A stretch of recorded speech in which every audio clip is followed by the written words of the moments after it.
What's going on, y'all, and happy Saturday. I hope everybody is feeling fantastic this morning. I hope everybody is happy and healthy coupled with that. So let's go ahead and get into this topic. And I just want to talk about the final day of Cassie testifying on yesterday.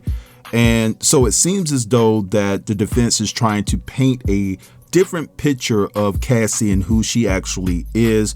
There was an audio that was played in the court because apparently somebody had possession of a freak off tape that featured Cassie, and Cassie was basically talking in a different tone. There was a different side of Cassie that people really didn't expect because she comes across so soft-spoken and so meek and humble and things of that nature. I want to play this clip of the CBS reporter talking about this in its entirety, and then I'll be back.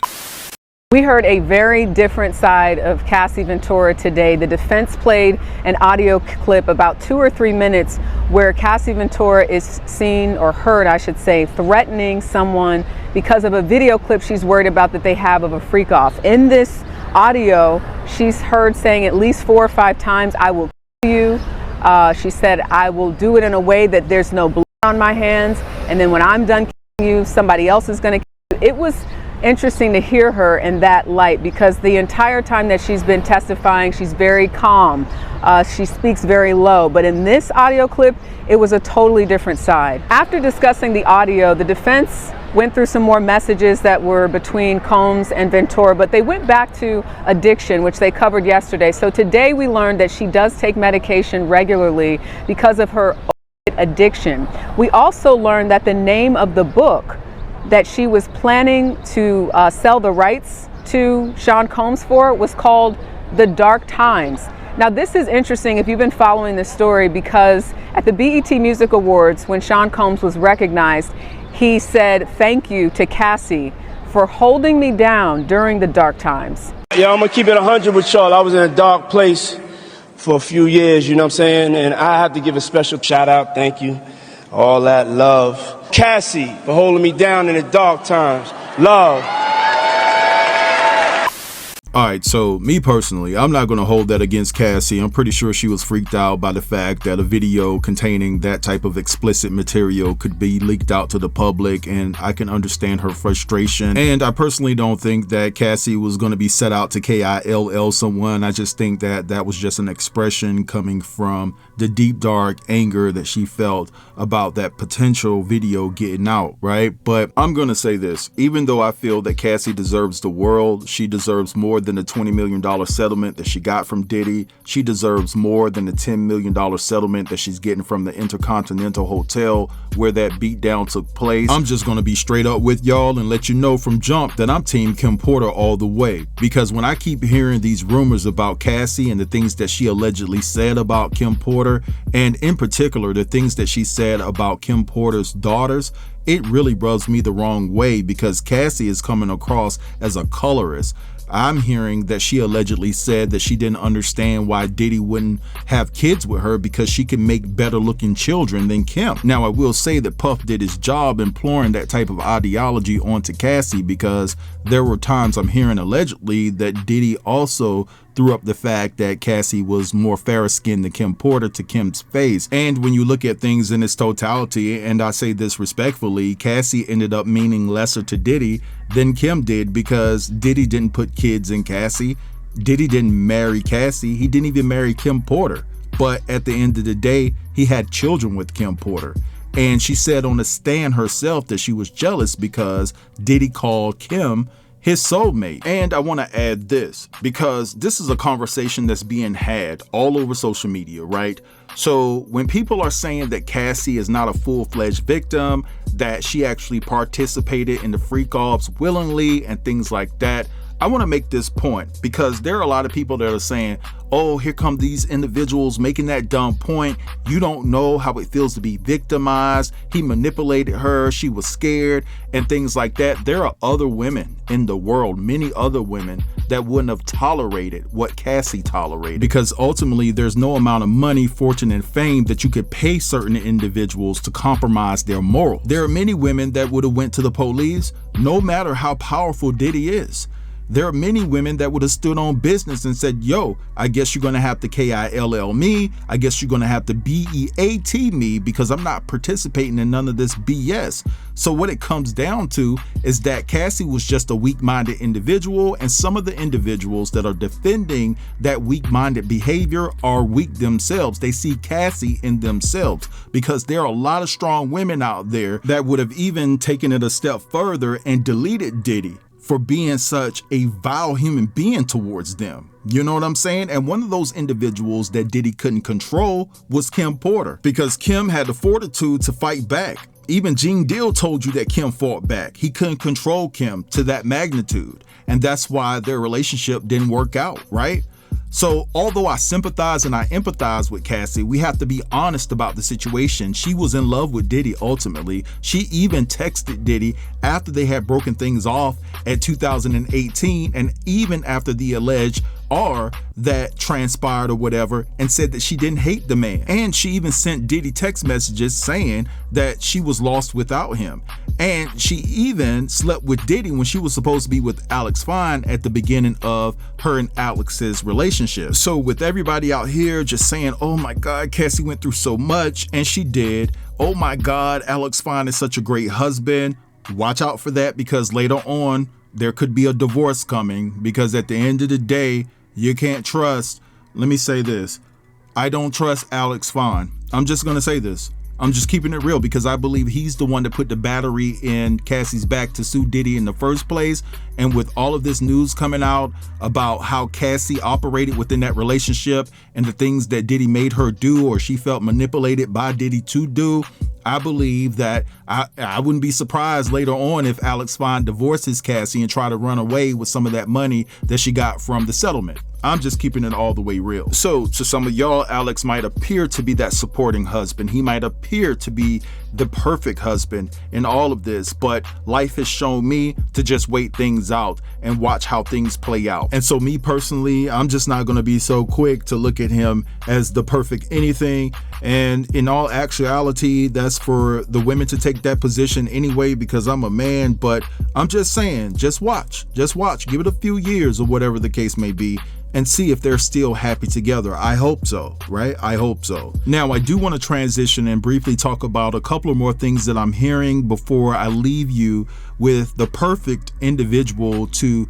display, or to convey rather, what went down on day 5, which was yesterday, as it pertains to the Diddy trial. But the first thing I want to talk about is the fact that I didn't know that Kim Porter's father, Mr. Jake Porter, was actually in New York for the trial. In fact, when I reported that Mr. Porter went off on Janice Combs for the twins and Diddy's other daughter being in the courtroom to hear all of that disgusting information that went down between Diddy and Cassie, I thought that he was speaking from Columbus, Georgia, but I'm hearing that he was present in New York and that he attended day 1 of the trial. But now they're saying that he's left New York completely and went back to Columbus, Georgia. And the exact message that was relayed to me is that Mr. Porter left disgusted and he left as a broken man. So I'm pretty sure that some things are probably replaying back in his mind as it pertains to Kim Porter, and maybe some of the things that she told him, especially when you take into account some of the things Kim may have told her father as it pertains to the true nature of her relationship with Diddy. Now, another thing that I'm hearing is the fact that Diddy allegedly reached out, or Diddy's team reached out to TD Jakes, and the reason why they reached out to the bishop was just for simply some prayer, and that TD Jakes did not respond to Diddy's request. So basically, he was like, yo, I don't want any contact with you whatsoever. I'm potentially going through my own thing over here. And he stiff-armed Diddy. He didn't contact him back. He didn't pray for Diddy. He didn't do anything. So TD Jakes definitely is separating himself from this whole Diddy thing completely. But anyway, for those of you who did not get clarity on what transpired on day 5, I'm going to leave you with this lovely, beautiful, and educated woman to actually break everything down for you. I appreciate everyone who watched this video up until this point. If you decide to click off, it's up to you, because I'm pretty sure that so many people are covering this story. But I want you guys to have a wonderful Saturday and be extremely blessed. I'm not a lawyer, but let's get into what happened after lunch on day 5 of the Diddy trial. So after Diddy and Cassie broke up in 2018, they kept in contact and kept exchanging pleasant messages with each other, including a message where he told her that she's going to make a beautiful mother. Cassie responded that they should have closure, and then he told her that she was always his ride or die and one of the greatest women in the world. Cassie told Diddy that message blew her mind a bit and that she doesn't hate him, never has, and that she wouldn't be at this beautiful point in her life if she hadn't been with him. The defense attorney then seems to suggest that Cassie was having some financial troubles before she sued Diddy, noting that her husband, and her children had all moved in with her parents in Connecticut, which was a relatively modest house. But Cassie said it had nothing to do with money troubles and they were just relocating from LA to the East Coast. The attorney then went on to question why Cassie canceled her Australia and New Zealand tour that she had been planning after she reached the $20 million settlement with Diddy. But Cassie again says that this had nothing to do with the money. Nearing the end of the cross-examination, the defense seemingly tries to drive home the point that this case is not about trafficking or RICO. It's really about domestic violence. And he drives that point home by having Cassie read a post that she made on her Instagram after the Intercontinental Hotel video was released. In that post, Cassie wrote, quote, "Domestic violence is the issue." And then the last thing the defense attorney has Cassie read is a text exchange from 2012. So before they were broken up, where Diddy told her he wanted to, quote, "FO one last time." Cassie replies, "What?" Diddy says, "You can't read." And then Cassie replies, "I don't want to FO for the last time. I want it to be the first time for the rest of our lives." Which of course is them trying to show jurors that Cassie was a willing and consenting party to everything she was doing. The government then gets back up to do redirect, and they finish off that text exchange that the defense attorney ended with. The rest of that message continued on with Cassie saying, quote, "I want to see you, but I'm emotional right now. I don't want to do one last time. I'd rather not do it at all." Later in the redirect by the government, Cassie clarifies the reason she canceled her tour. She says it's because she was overwhelmed after filing her lawsuit. She says that choosing to do it publicly was overwhelming and she wanted to be home with her family and kids.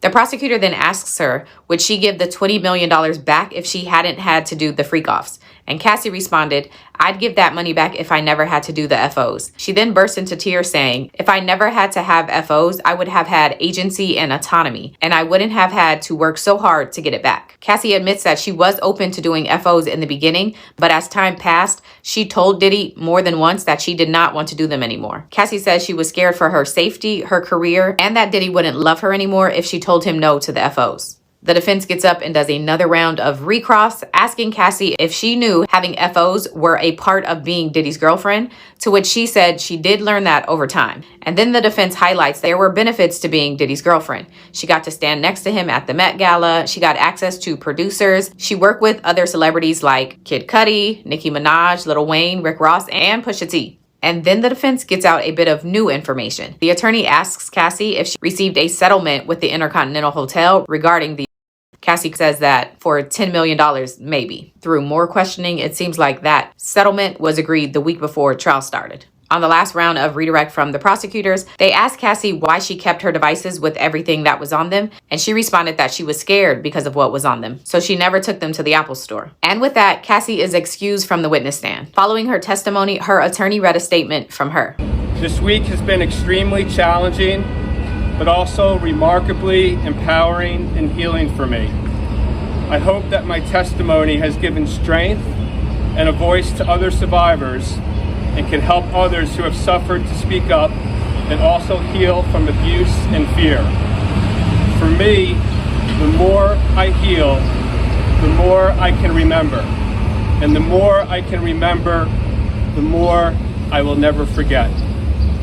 I want to thank my family and my advocates for their unwavering support, and I'm grateful for all the kindness and encouragement that I have received. I am glad to put this chapter of my life to rest. As I turn to focus on the conclusion of my pregnancy, I ask for privacy for me and for my growing family." And then the attorney read a statement from Cassie's husband, Alex Fine. 5 days, the world has gotten to witness the strength and bravery of my wife, freeing herself of her past. There has been speculation online surrounding how it must feel for me to sit there and listen to my wife's testimony. I have felt so many things sitting there. I have felt tremendous pride and overwhelming love for Cass. I have felt profound anger that she has been subjected to sitting in front of a person who tried to break her. So, to him and all of those who helped him along the way, please know this: you did not. You did not break her spirit nor her smile that lights up every room. You did not break the souls of a mother who gives the best hugs and plays the silliest games with our little girls. You did not break the woman who has made me a better man. I did not save Cassie, as some have said. To say that is an insult to the years of painful work my wife has done to save herself. Cassie saved Cassie. She alone broke free from coercion and threats. She did the work of fighting the demons that only a demon himself could have done to her. All I have done is love her as she has loved me. Her life is now surrounded by love, laughter, and our family. This horrific chapter is forever put behind us, and we will not be making additional statements. We appreciate all of the love and support we have received, and we ask that you respect our privacy as we welcome our son into a world that is now safer because of his mom. The next witness is a special agent from Homeland Security. He participated in the arrest of Diddy at Park Hyatt Hotel in 2024 by taking pictures of items that were found in his room. Some of those pictures included baby oil, a lighting device for mood lighting, as well as some bags with pink glitter, which tested positive for DMA and cocaine.